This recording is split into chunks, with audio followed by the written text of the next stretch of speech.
আজকে প্রথম দিনে আজকে উনি নরসিংদীতে আগমন করবেন।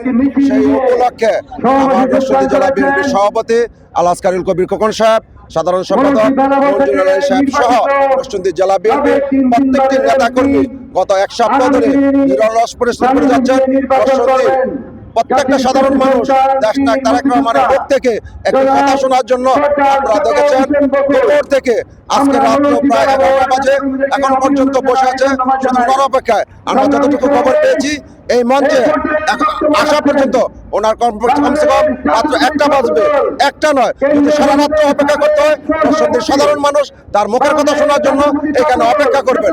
আমরা বিশ্বাস করি দেশনায়ক তারেক রহমান নরসিংদীতে পদার্পণ করে যদি একটি শব্দ বলে আমাদের এই দুর্গ আরো শক্তিশালী রূপান্তরিত দেবে ইনশাআল্লাহ।